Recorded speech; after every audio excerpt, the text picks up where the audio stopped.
Hey YouTube, welcome back to my channel. My name is Dion. This is the Crazy Troll Nation. We start here with chapstick. The crazy because I am hella entertaining. Yes, I do curse sometimes on my channel.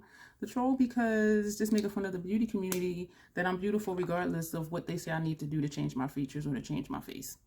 So that's the basic concept of the Crazy Troll Nation. So if that sounds good to you, I would love to have you subscribe, go through my playlist, watch my videos, comment, click like, click the notification bell, all the good free stuff that helps me know that I just remembered I forgot to brush my hair. I mentioned it in another video. I'm so sorry. Today is January 14th. I just got up like an hour ago. I'm so sorry. This is the entertaining part I was telling you about. So I'll show you what else we do here on this channel.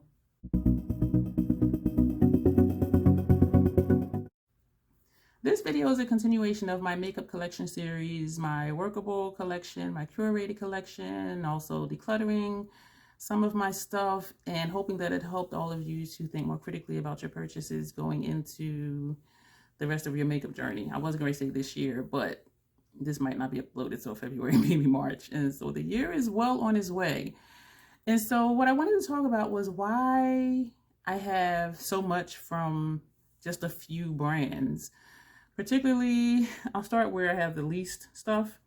Fenty, I have the Stunners, I have some of the Gloss Bombs, NYX matte suede lip liners, suede matte lip liners. I have a bunch of those, and those are the only lip liners I use. I'm just looking at what I have. And for liquid lips, I have a few of the Ofra, I have a couple MAC. Eyeliners, my go-to, and the only ones I have, unless they come in BoxyCharm, are the NYX retractable eyeliners because they don't irritate my inner rims, which I do have sensitive skin, sensitive eyes, allergies, all sorts of stuff going on over here in this troll world. Eyeshadow brushes, I do have a mix, but I do tend to gravitate to certain ones, even though I do really enjoy all the ones I have, except one. Eyeshadow palettes, mostly Natasha Denona. And so that's what we're going to talk about. And I'm looking at my blush palettes and loose powders and things, but those are a mix. But particularly eyeshadow palettes, the majority is Natasha Denona. I purchased 3 from Nomad Cosmetics last year and 2 from Scott Barnes, his eyeshadow palettes. And Martine Cosmetics only have 1, and they're way overseas. Like for me, I'm here in Delaware in the United States, and that shipped from Belgium. So that was new for me, ordering from so far, from across any types of waters. I should say seas.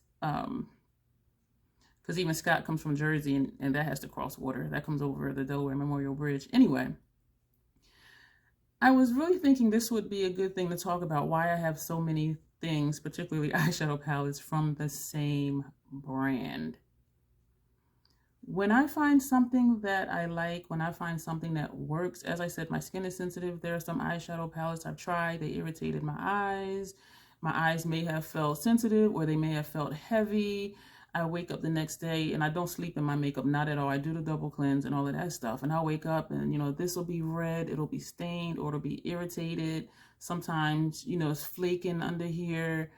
And I'm just like, yo, or even wearing it, my eyes might start to burn or my eyes might start to itch. And so when I find something that works for me, including skincare, so if I find something that works, I stick to it until it doesn't work anymore, meaning either my skin has changed or they reformulated the product. But we're talking about makeup. So for eyeshadow palettes, and just in general for makeup, because my skin is sensitive, and I also have eye allergies, nasal allergies, when I find something that works, and I know I just said this, I tend to stick with it, and I'm more likely to try more things from that brand. Like when I tried Natasha Denona, didn't bother my eyes, except her Chroma Crystal pressed powder eyeshadows. My eyes cannot tolerate anything that's even remotely like glitter, or if it sparkles and falls out, my eyes are like, no, we're not doing that. And I loved, well, not loved, I do love her cream to matte formula and her cream to powder formula. And so then that's when I started buying more of her palettes, because I love that formula. It works for me. I love it.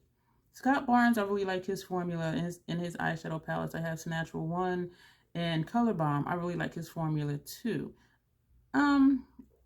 If I had to choose a favorite, because Scott is new to me, I would still choose Natasha, but I do think I like them equally the same, even though I did just say I love Natasha Denona's Creamy Matte and Cream and Powder formula. But I am enjoying that palette, and the other palettes I have, the Nomad palettes I have, I'm enjoying. The Martine Cosmetics I'm enjoying, but because they're so far, I don't know if I will keep taking a chance on purchasing their products, even though part of me wants to, because as I said, when I find something that I like and it works for me, this chapstick right here is shiny. It gave me a natural lip highlight. I do want to try more things because I am enjoying the formula. Shipment only took 2 weeks. I ordered it October 31st. I received it on November 15th. So 2 weeks to receive a palette from overseas is not bad at all. So that's basically it for the video. When something works, I tend to just stick to it because I know I'm not going to have to, oh my gosh, is this going to work? Is it going to make my eyes burn? Is it going to make my nose run? Is it going to make me, my eyes tear? Is it going to irritate my skin? Is it going to break me out? And that's why. That's the only reason why.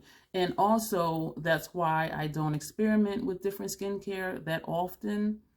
And that's why I don't experiment with different makeup products often. Something came in BoxyCharm. It says it was a highlighter, but it looked like a blush on me. That next day, I had it on for about 7 hours. That next day, I had like bumps and redness, and my skin was even like painful to touch. And I'm just like, what the fuck is in here? Like, damn. And so that's why I'm hesitant to try new things. And also my eyes don't tolerate pressed pigments. And so if I'm reading about a palette and it's like, oh, this palette is really pretty, and I'm looking at the ingredients, or I'm reading it, or I'm looking at reviews and they're saying, this shade isn't eye safe, that one's not eye safe, this one is a pressed glitter, I'm like, no, I'm not even gonna get the palette because I don't want to have to pop shadows out or use it by accident and have a reaction. And so that's why I don't try a lot of new things. And there's times when I want to. I see things, I'm like, oh my gosh, that is so pretty, but then I'm like, I have stuff I love and then I know that works, and so do I want to take a chance? And that's why I don't have a lot of things from indie brands. Because if I have a reaction, I do want the option to return it. If my face breaks out, I want the option to return it. If my eyes get irritated, I want the option to return it. And indie brands, most of them that I've looked up, because I'm like, I'm going to get this and get that, and then I look at the return policy, it has to be new and unopened. But how will I know if I'm going to have a reaction to it if I don't open it and if I don't use it? You know what I mean? And so Nomad Cosmetics, I did email them asking if they had a return policy because I have sensitive skin, and so that's a concern for me. If it works, not really if it works for me, because you can make stuff work, but if I have a reaction, you can't work around that. If my face breaks out, I can't work around that with that product.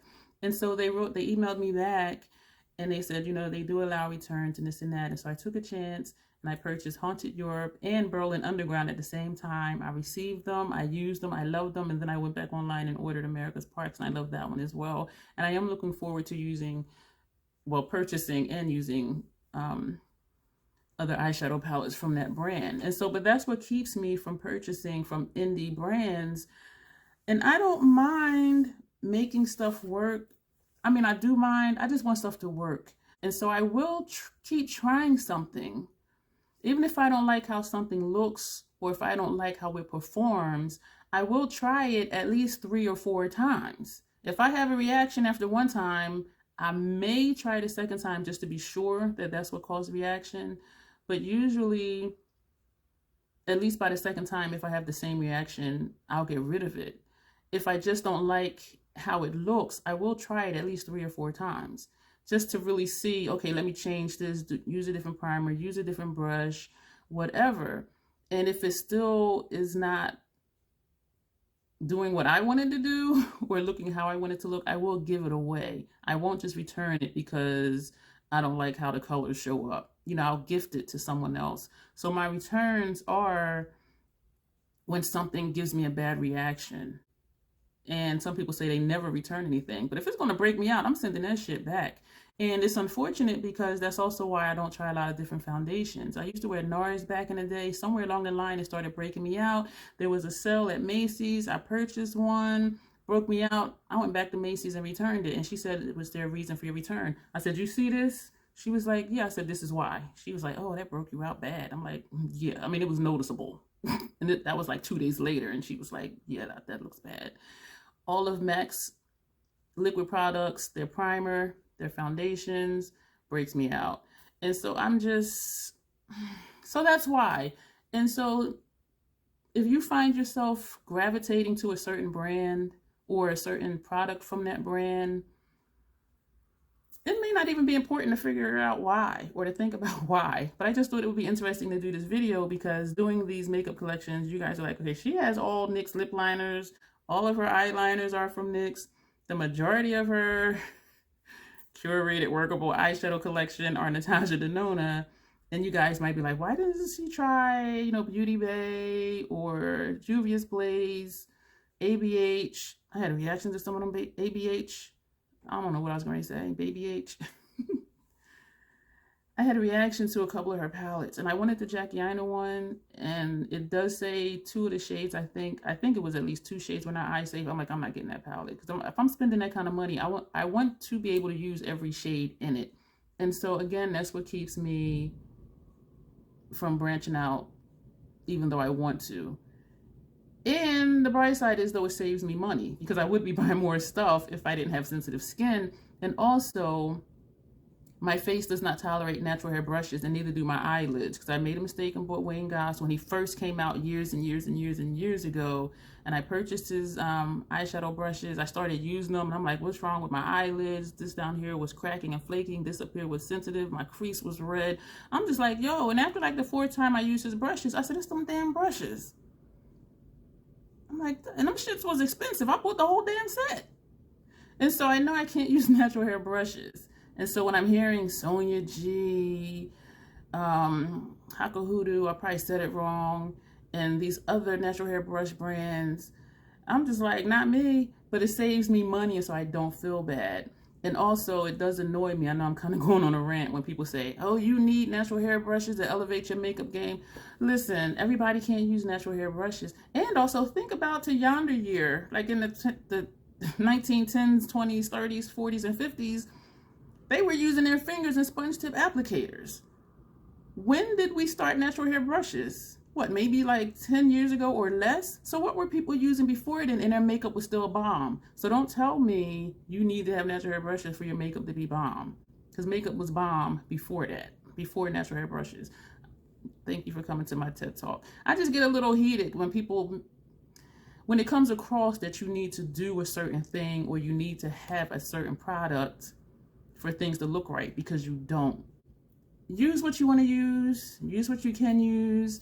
Don't feel bad if you don't have natural hair brushes. Don't feel bad about, oh, I can't afford this. Makeup it's a privilege to be able to just go out and get stuff. Have fun with makeup. Have fun with what you do. Play in it. It is therapeutic to play with face paint. Do not allow the beauty community, the luxury channels, all of that, don't let it make you feel bad that you're not able to get or use what they get and use. And keep in mind, a lot of their stuff is PR, so they get it free. And so keep that in mind too when you're watching these videos of how awesome something is. This video was way longer than expected. I'm going to go. Thank you for watching. Let me know your thoughts below, and you will see me in the next video.